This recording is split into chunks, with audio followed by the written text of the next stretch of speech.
asalaamu calaykum soo dhawaada mar labaad waa muuqaalkii saddexaad kuna saabsan hacking skillskii ama xirfadihii nimanka hackersku ay isticmaalayeen waa gaar ahaan ciladii aynu kaga hadlaynay loo yaqaanay call execution vulnerability ama command execution vulnerability ciladaasoo aynu ka sameynay laba muuqaal oo hore muuqaalka kani waxaynu kaga hadlaynaa qaabkii looga hortegi lahaa cilada noocan ee saameynta xooga badan leh waxaa iga xusuud midan intaanan ka hadal qaabka looga hortegayo marka aynu galno websitekeeni d v w a aynu tagno securitygeena d v w a waxaa xusuud mudan low markaaynu ka dhigno in aynu sameynaynay ataaga noocan ah markaa sidoo kale aynu medium aynu ka dhigno aynu sameynaynay isla ataaga noocana inagoo oo isticmaalaynay xirfad kale iyadoo aynu kaga soo hadalnay haddaynu xusno muuqaalkii koowaad inagoo sameynaynay reversal deetana aynu isticmaalaynay inaynu laba command isku combine garayno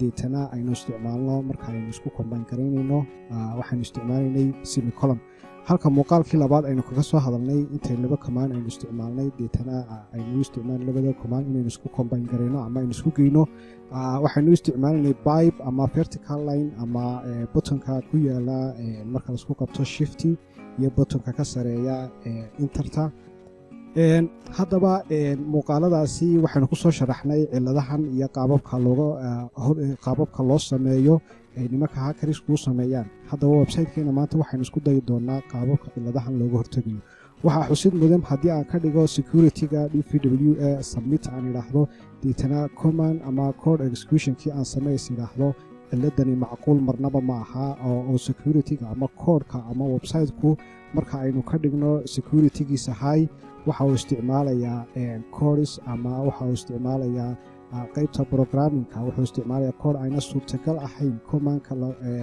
muhiimka mooyaane inaan wax kale aynu ku qabanno oynu ciladaasi uga faa'iidaysano waxaanu haddaynu si kale u dhigno odhan karnaa d v w a securitygiisa haddaynu ka dhigno low wuxuu isticmaalayaa codes kala duwan codeskaasoo laakiin nugulaashiya leh haddii aynu medium ka dhigno sidoo kale nugulaashiya ayay leeyihiin laakiin haddaynu high ka dhigno nugulaashiyamada haddaba muuqaalkan maadaamuu yahay muuqaal aynu isbarbardhig ku samaynayno ciladan waxaa sababay muuqaalkii ugu horeeyey ee low markaynu ka dhignay iyo muuqaalkii labaad waxyaabaha sababay oo muuqaalka aynu kaga hadli doono uu yahay ama muuqaalkan aynu kaga hadlayno waxau noqon doonaa inaynu bayaamino caddaynana ciladan waxa sababay waaye si aynu haddaba taasi iskula fahanno waxaan samayn doonaa dhammaan koorarka ayaynu isbarbardhig ku samayn doonaa low ayaan ka dhigayaa submit ayaan leeyahay waxaan ku noqonayaa command execution vulnerability ayaan ku noqonayaa data hoos markaad u soo daadegto haddaad tiraahdo view source wuxuu ku tusayaa koodhka la isticmaalayo ama wuxuu ku tusayaa dhammaan programmingka b h p hadday noqoto koodhka aynu u isticmaalayno qaybtani bogoskani koodhka aynu u isticmaalayno low markaynu ka dhigno koodhku waa kan halkaa waxaad ku arkaysaan waa low weeyaan haddana waxaan samaynayaa securityga ayaan ku noqonayaa waxaan ka dhigayaa medium ayaan ka dhigayaa submit ayaan leeyahay koodhka marka aynu medium ka dhigno maxaa iska bedelaya sidoo kale waxaan idin tusayaa koodhkaasi ayaan idin tusayaa sidoo kale isna halkan edit waxaan barbardhig ku sameynayaa codeska la isticmaalayo iyadoo in ugu dambeyn aynu ka hadli doono qaababka looga hortago waay submit ayaan leeyahay sidoo kale commandka ayaan kusoo noqonayaa deetana koodhka ayaan rabaa inaan idin tuso haddaba saddexdan koodh ayaan isbarbardhig ku sameynaynaa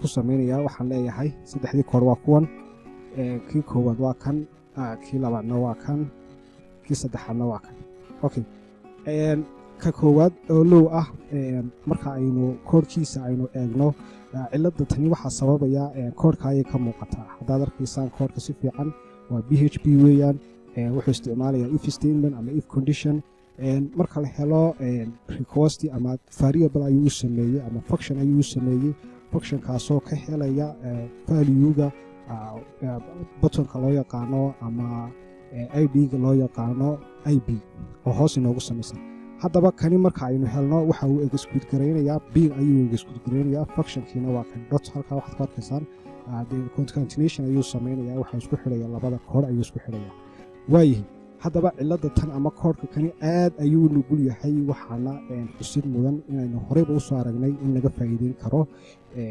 faa'iidaysan karo oo commandiska aan biin ahayn la isticmaali karo koodhkanina aad buu nugul yahay. waxaan igula talin lahaa haddii website-ka ama serverka aad ku aragto in koodhka uu isticmaalaya uu noocan yahay, inaad ogaato inuu koodhkani u nugleynayo serverkaasi ama systemkaasi in lagu soo ataagareeyo wax loo yaqaano code execution vulnerability. cilada tani guud ahaan waxay timaadaa marka aynu userka u ogolaano inuu rangareeyo commands-kaasi ama bin ha noqdo ama wax kale ha noqdo. cilada tani markaasunbaa horta la heli karaa. markaasi gaar ahaan haddii aad isticmaalayso koodhkaagu mid noocan oo kale uu yahay, markaas way fududahay in serverkaaga ama sitekaaga ama website-kaaga la jabsado.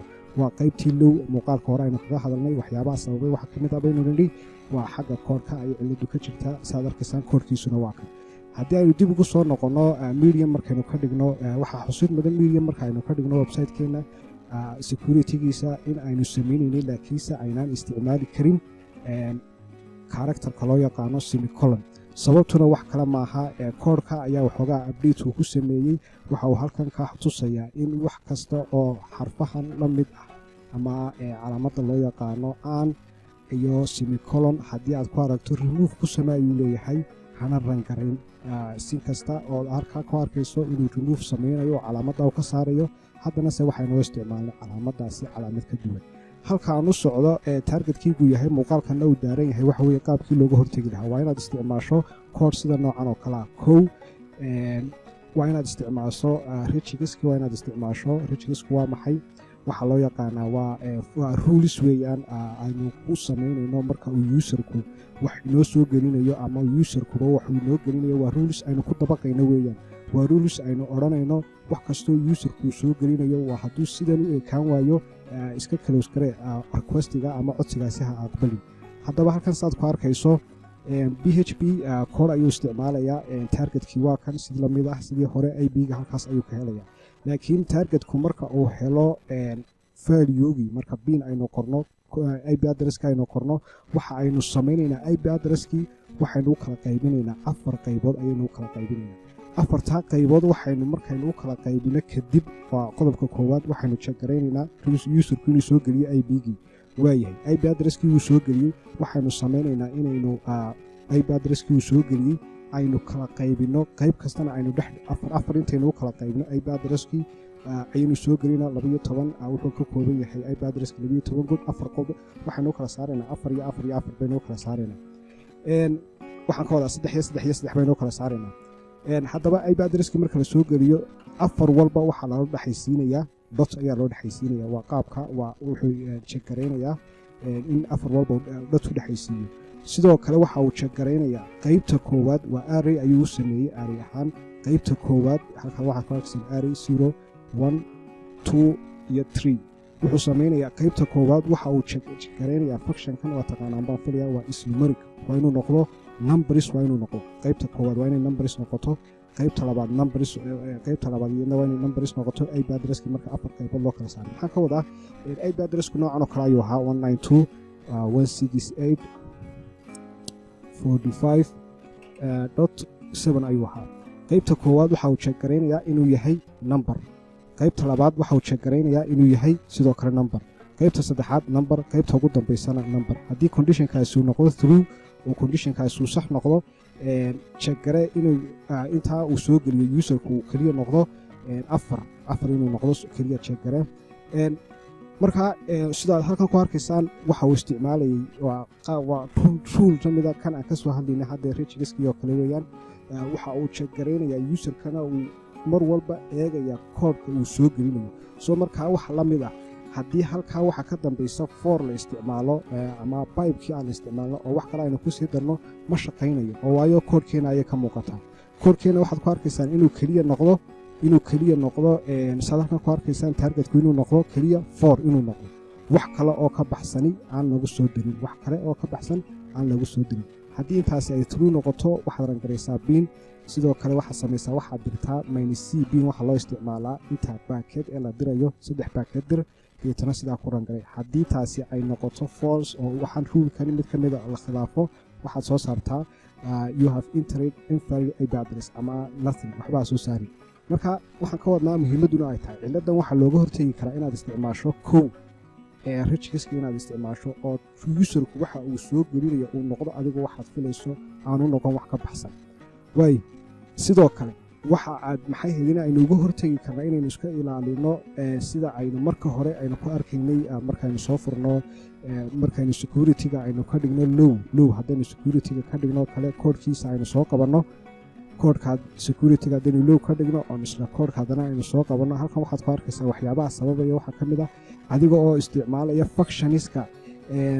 functioniska wax baas garaynaya ama dangerous functioniska kuwa loo yaqaano ama function xun adiga oo isticmaalaya ayaa kuu sababi kara in userku uu rangareeyo oo cilada intan uu ka faa'iidaysto way laakiin halkan marka aad u fiirsato bal hadda hadda wuxuu check garaynayaa mar walba qaybta koowaad IP addresskii wuxuu kugu saaray 4 qaybood ayuu kugu saaray qayb walbana wuxuu check garaynayaa inay noqoto number saad halkaa ku arkayso intaa numbers markay wada noqdaan haddana maxaa la check garaynaya size-ku waa inuu noqdo size-ka IP addresska aynu gelino waa inuu noqdo 4 waa inaanu ka badan 4 haddii uu 4 ka bato tusaale ahaan haddii uu 4 ka bato maxaa dhacaya dee waxaa noqonaya conditionkii false ayuu noqonaya halka haddaad geliso wax IP address 4 ka badan 4 wax ka badan haddii aad geliso false ku noqonaya sidoo kale haddii aynu sidii xirfadii aynu sameynay aynu wax kala sii raacino conditionkii false ayuu sameynaya ma shaqeynaya marka ciladaasi waxa looga hortagi karaa koow inaan iska ilaalino functioniska xun laba qodobka labaad inaynu isticmaalno registerki ama inaynu isticmaalno